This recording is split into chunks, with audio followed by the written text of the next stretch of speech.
Welcome to Raghubar vlog. இன்றைக்கி இந்த வீடியோவில் சொல்லியிருந்தேன், போன வீடியோவில் எல்லோரும் வந்து ஊருக்கு போயிட்டாங்க அப்படின்ட்டு. ஒரு நாள் ஃபுல்லாக அட்ஜஸ்ட் பண்ணிட்டேன். ஏன்னா 25 சப்பாத்தி செஞ்சு வச்சுருந்தாங்க. அம்மா சோறுது, அதை வச்சு கஞ்சி குடிச்சிட்டேன். வேறு வழியில் நான் ஹோட்டலில் போய் தான் எனக்கு தான் சமைக்க தெரியாது, சோறு கூட எனக்கு படிக்க தெரியாது. ஆனால் அதெல்லாம் கற்றுக்கணுன்னு ஆசை தான். அதனால் இப்போ ஹோட்டலுக்கு போகிறேன். அந்த ஹோட்டலுக்கு போய் நான் இருக்கும் ஒரு 3 வருஷம் இருக்கும். எங்கள் ஏரியாவில் இருக்கிறது தான். வீட்டில் அது ஹோம் ஃபுட்டு தான். அது ஃபஸ்ட்டு ஹோம் ஃபுட்டாக வச்சுருந்தாங்க. அம்மா நல்லா டெவலப் பண்ணி இப்போது சூப்பராக ஆக்கிட்டாரு. நானே அவர் பார்த்து ரொம்ப நாள் ஆகுது. ஏன்னா அந்த வீட்டில் நான் போகிறது கிடையாது. இப்போ அவரோட ஹோட்டலுக்கு தான் போகிறேன். என்ன சாப்பிடுவேன், பெருசாக ஒன்றும் சாப்பிட மாட்டேன். ஒரு 2 தோசை சாப்பிடுவேன், அவ்வளோதான். எனக்கு அது மசாலா தோசை எப்படியும் அவங்க இருக்காது. தோசை சாப்பிடுவேன், அவ்வளோதான். அதான் வீட்டில் யாருன்னா இல்லைன்னா அதான் ஒரு சாப்பாடே வந்து பெரிய விஷயம். இப்போ பெரிய பிரச்சனை. இப்போ ரூம்லாம் எடுத்து தங்கியிருக்காங்க, அவங்க உண்மையிலே பாவங்க. நான் நிறைய பேர் நான் பேசும்போது அவங்க சொல்கிற விஷயம் சாப்பாடு தானே ரொம்ப கஷ்டம் அப்படின்னு. ஏன்னா நல்ல சாப்பாடு கிடைக்கிறது ரொம்ப கஷ்டம். அதை நம்ம செய்யலான்னு பார்த்தா ஃபஸ்ட்டு நமக்கு வந்து டைம் இருக்காது. அதுதான் பெரிய பிரச்சனை. வேலை செஞ்சுட்டு வந்து அதை பண்ணணும் ரொம்ப கஷ்டம். அதனால் வந்து சாப்பாடு தான் லைஃப்பில் நல்ல சாப்பாடு கிடைக்கிறது பெரிய விஷயம். சரி, நான் ஹோட்டலுக்கு தான் போகிறேன். நான் சொல்லியிருந்தேன்ல, ஹோட்டல் தான். எனக்கு பிடிச்ச மாதிரி அங்கே எதுவும் கிடையாது, தோசை தான் இருந்தது. ஏன்னா கலாக்கத்தில் வந்து வடை இதுதான் இருந்தது.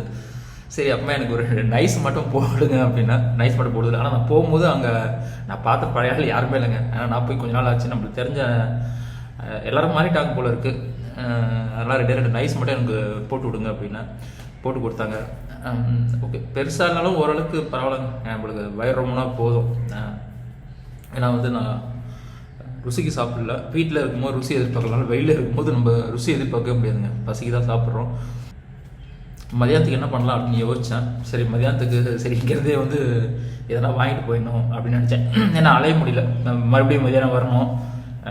அதனால் என்ன பண்ணேன், இங்கிறதே வந்து 3 சப்பாத்தி மட்டும் காலைல இருந்தது, சப்பாத்தி இருந்தது. சரி, சப்பாத்தி எடுத்துகிட்டு போயிட்டேன். ஆனால் முடிஞ்ச வரைக்கும் எல்லோரும் வந்து சமையல் கற்றுக்கணுங்க. ஏன்னா வந்து நம்ம உடம்பு நல்லா இருக்கணும், சில விஷயங்களை நம்ம தியாகம் பண்ணி தான் ஆகணும்.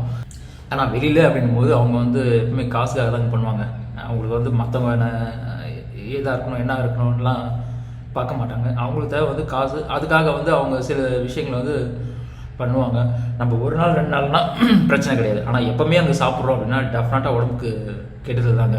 என் ஃப்ரெண்டு ஒருத்தன் பரோட்டா சாப்பிட்டே அவனுக்கு வந்து சுகர் வந்துச்சுங்க. ஏன்னா வந்து எனக்கு தெரியும், மோஸ்ட்லி வந்து பரோட்டா தான் ஃபுல் கட்டுவோம். நான் அடிக்கடி பார்ப்பேன், வாரத்தில் எப்படியும் ஒரு 3 நாள் பரோட்டா வந்து சாப்பிட்ருவான்.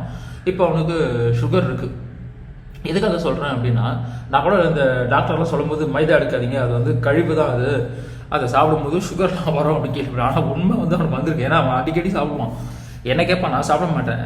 இன்றைக்கி தான் தான் சாப்பிடுவேன். மோஸ்ட்லி நான் பரோட்டா சாப்பிடவே மாட்டேன். நம்மளோட ஃபேவரெட்னு பார்த்தா தோசை தான். தோசையில் அவ்வளோ எதுவும் கலக்க மாட்டாங்க. அப்படியே காலத்தாலும் சோடா மாவு கொஞ்சம் கலப்பாங்க, அவ்வளோதான். வேறு தான் முடிஞ்சுக்கணும், வீட்டில் சாப்பிட்ணும் அப்படின்னு நினைக்கிறது, வெளியில் சாப்பிட வேண்டாம். ஏன்னா வந்து சிம்பு சொல்கிற மாதிரி தான், நம்மளை விட்டு எல்லாமே போயிடும். நம்ம முடி, அழகு எல்லாமே போயிடும். நம்மளை விட்டு போகாது நம்ம உடம்பு தான். அந்த உடம்பை வந்து நம்ம இருக்கிற வரைக்கும் நல்லா சேஃபாக பார்த்துக்கணுங்க. அதனால் முடிஞ்ச வரைக்கும் வந்து அடுத்த இதில் வந்து நான் சமையல் கற்றுக்கணும் அப்படின்னு. அட்லீஸ்ட் தோசை இட்லியாவது சுடக்கு. நான் அந்த கேஸை நான் பயப்படுறேன், வேற ஒன்றும் கிடையாது. ஏன்னா நேரத்தில் வெடிக்குது அப்படின்றாங்களா, அதனால் கொஞ்சம் பயப்படுறேன் நான். இல்லைன்னா கற்றுப்பேன். நான் கார் கற்றுக்கிறதுக்கே வந்து ஒரு 2 வருஷம் ஆச்சு. ஆனால் கார் என்கிட்ட இருந்தது. சரி, அந்த 2 வருஷமாக கார் என்கிட்ட சும்மா தான் இருந்தது. சரி, நம்ம ஓட்டும் போது யாருனாலுமே இடிச்சிருவோமோ, நம்மளால மற்றவங்களுக்கு பாதிப்பாக ஆகிடுமோன்ற அந்த பயத்திலே வந்து 2 வருஷம் எனக்கு கார் கற்றுக்கல. ஆனால் ஒரு நாள் முடிவு பண்ணேன், சரி கார் கற்றுக்கிட்டே ஆகணும் அப்படின்னு முடிவு பண்ணேன். கரெக்டாக ஒரு 10 நாள் கார் கற்றுக்கிட்டேன். ஏன்னா அப்பப்போ கொஞ்சம் முதல்ல ஓடும்போது கொஞ்சம் டச் இருந்தது. அதனால் அந்த காரை வந்து வெறும் 10 நாளில் வந்து கற்றுக்கிட்டேன். 11 நாள் இங்கேருந்து ஃபஸ்ட்டு நான் போனது வந்து உத்திரமேரூர் போனேங்க, செங்கல்பட்டு கிட்ட போனேன். அதுக்கு அடுத்த வாரம் ஒரு 4 நாள் கழித்து நான் அப் அண்ட் டவுன் கோயம்புத்தூர் போனேன். இங்கேருந்து நானே கார் ஓட்டிட்டு நானே வந்து நைட்டு பைக்கே ஓட்ட மாட்டேன், நானே கார் ஓட்டிகிட்டு வந்தேன். அப்போ தான் இருந்துச்சு எதுக்குமே லைஃப்பில் பயப்படவே கூடாது. நம்ம பயப்படுறோம், லைஃப்பில் வந்து பயம் சோம்பேறித்தனம் 2 தேவை வர்றானோ டெஃபினட்டாக அவன் ஜெயிக்கலாம். அதனால் இப்போ கொஞ்சம் சோம்பேறித்தனம் தான், கொஞ்சம் பயம் உண்டு. சரி, கேஸை பார்த்து. ஆனால் இனிமேல் வந்து கண்டிப்பாக கற்றுக்குறோம். ஏன்னா வந்து வெளியில் சாப்பிட்றதுக்கு எனக்கே வந்து புரியல. ஒன்று வந்து நல்ல சாப்பாடு இல்லை, இன்னொன்று வந்து அதெல்லாம் அலைய வேண்டியதாக இருக்குது. சரி, சரிங்களா? எங்கே அப்படின்ட்டு இப்போ நான் போகிறேன், எல்லாருமே புது ஆளாக இருக்காங்க, யாருமே நான் பார்த்த யாருமே கிடையாது. அதனால் முடிஞ்ச வரைக்கும் நம்ம உடம்பு நல்லா இருக்கணும்னா வீட்டில் சமைச்சு சாப்பிடுங்க, அதுக்காக டைம் ஸ்பெண்ட் பண்ணுங்கள்.